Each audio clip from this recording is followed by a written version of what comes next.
ನಂಗ ಎಲ್ಲ ಮುಂಚೆ ಕುಲ್ಲ ಎಲ್ಲ ಪಾರ್ಲಿಮೆಂಟಲ್ಲಿ ಹಾಕೊಂಡ್ಬಿಟ್ರು. ಇವತ್ತು ಅದರ ಮೇಲೆ ತನಿಖೆ ನಡೀತಾ ಇದೆ.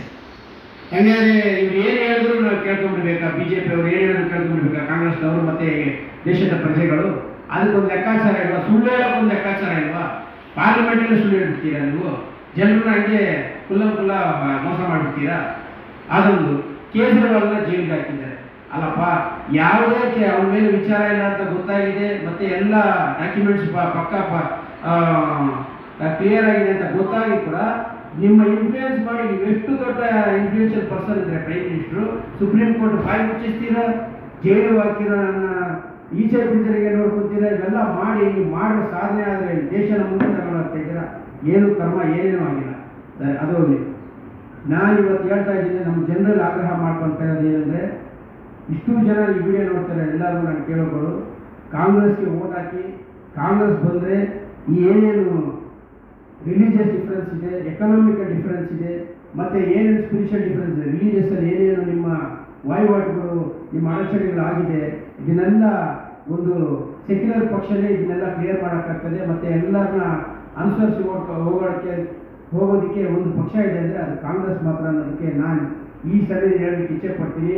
ಆಮೇಲೆ ಮುಂಬರುವ ದಿನಗಳಲ್ಲಿ ಈ ಚಿಕ್ಕ ಮಕ್ಕಳಾಗಲಿ, ವೃದ್ಧರಾಗಲಿ, ಇಲ್ಲ ವಯೋಧಿಕರಾಗಲಿ, ಅಲ್ಲ ಓದಿರುವಂತಹ ಎಲ್ಲ ಯುವ ಮಿತ್ರರಿಗೆ ಈ ಕಾಂಗ್ರೆಸ್ ಪಕ್ಷದಿಂದಲೇ ಗ್ಯಾರಂಟಿ ಸಿಗಬೇಕು ಅನ್ನೋ ಉದ್ದೇಶ ನಮ್ಮದಾಗಿದೆ. ಆದ್ದರಿಂದ ಇವತ್ತು ನಾವು ಈ ಪತ್ರಿಕಾಗೋಷ್ಠಿಯನ್ನು ಕರೆಸ್ಕೊಂಡಿರ್ತೀವಿ. ಹೀಗಾಗಿ ಇಂಡಿಯಾ INDIA ಯೂನಿಯನ್ ಏನು ಅಂತ ನಾವು ಒಂದು ಒಕ್ಕೂಟ ಮಾಡ್ಕೊಂಡಿರ್ತಾರೆ. ಆ ಒಕ್ಕೂಟಕ್ಕೆ ದಯವಿಟ್ಟು ಎಲ್ಲರೂ ಸಪೋರ್ಟ್ ಮಾಡಬೇಕು. ಯಾಕೆ ಸಪೋರ್ಟ್ ಮಾಡಬೇಕಂದ್ರೆ, ಮೋದಿ ಅವ್ರ ಕಡೆ ಸೇರ್ಕೊಂಡಿರೋ ಪಕ್ಷಗಳು ಬೇರೆ, BJPಗೆ ಸೇರ್ಕೊಂಡಿರೋ ಅದಕ್ಕೆ ಅಲಯನ್ಸ್ ಕೊಟ್ಟಿರೋ ಪಕ್ಷಗಳು ಬೇರೆ, ಕಾಂಗ್ರೆಸ್ಗೆ ಅಲಯನ್ಸ್ ಕೊಟ್ಟಿರೋ ಪಕ್ಷಗಳು ಬೇರೆ. ಇವತ್ತು ಏನು ನಮ್ಮ ಕಾಂಗ್ರೆಸ್ಗೆ ಅಲಯನ್ಸ್ ಕೊಟ್ಟಿರೋ ಪಕ್ಷಗಳಿದೆ, ಅದು ಸೆಕ್ಯುಲರ್ ಆಗಿ ಥಿಂಕ್ ಮಾಡೋದು, ಮತ್ತು ಜನಗಳಿಗೆ ಆಗು ಹೋಗುಗಳನ್ನ, ಮತ್ತು ಅವ್ರಿಗೆ ಬೇಕಾಗಿರೋ ದಿನನಿತ್ಯ ಸಾಮಗ್ರಿಗಳಾಗಲಿ, ಅವರ ವಹಿವಾಟುಗಳಾಗಲಿ ನಡೀಲಿಕ್ಕೆ ಆವಂಥ ಪಕ್ಷಗಳು ಮಾತ್ರ ಅವ್ರ ಜೊತೆ ಸೇರ್ಕೊಂಡಿದ್ದಾರೆ. ಫಾರ್ ಎಕ್ಸಾಂಪಲ್ ಸ್ಟಾಲಿನ್ ಆಗಲಿ, ಮತ್ತು ಬೇರೆ ಬೇರೆ ಯಾರ್ಯಾರು ತಮ್ಮ ಒಂದೇ ಮಾನಸಿಕರಾಗಿರ್ತಾರೆ ಅವರೆಲ್ಲ ಸೇರಿಕೊಂಡು ಕಾಂಗ್ರೆಸ್ ಜೊತೆ ಕೈ ಜೋಡಿಸಿದ್ದಾರೆ. ಹೀಗಾಗಿ ಇಡೀ ಇಂಡಿಯಾ ಫುಲ್ಲು ಈ ವಿಡಿಯೋ ನೋಡ್ತಾರೆ ಎಲ್ಲರಿಗೂ ಹೇಳ್ತೀನಿ, ಕಾಂಗ್ರೆಸ್ ಪಕ್ಷದಲ್ಲಿ ಎಲ್ಲರೂ ವೋಟ್ ಮಾಡಬೇಕು.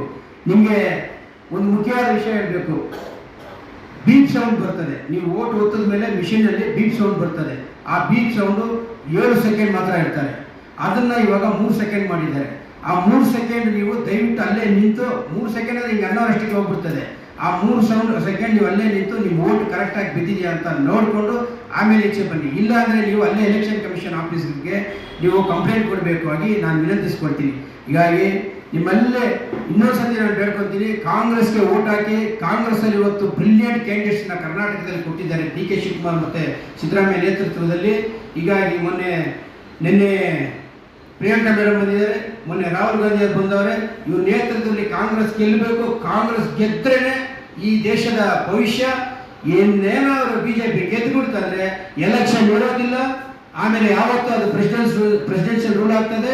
2/3 ಮೆಜಾರಿಟಿ ತಗೊಂಡು ಎಲೆಕ್ಷನ್ ಅನ್ನೋ ಮಾತೇ ಇರೋದಿಲ್ಲ. ಇನ್ಮೇಲೆ ಡಿಕ್ಟೇಟರ್ಶಿಪ್ ಆಗ್ತದೆ ಅಂತ ಹೇಳ್ತೀನಿ. ಎಲ್ಲರೂ ಕಾಂಗ್ರೆಸ್ಗೆ ವೋಟ್ ಆಗಿ ಕಾಂಗ್ರೆಸ್ನ ಬಹುಮತದಲ್ಲಿ ಗೆಲ್ಲಿಸಬೇಕು ಅಂತ ಈ ಸಮಯದಲ್ಲಿ ಕೇಳ್ಕೊಂತ ನಾನು ಮಾತು ಮುಗಿಸ್ತೀನಿ. ಜೈ ಹಿಂದ್, ಜೈ ಕರ್ನಾಟಕ ಮಾತೆ.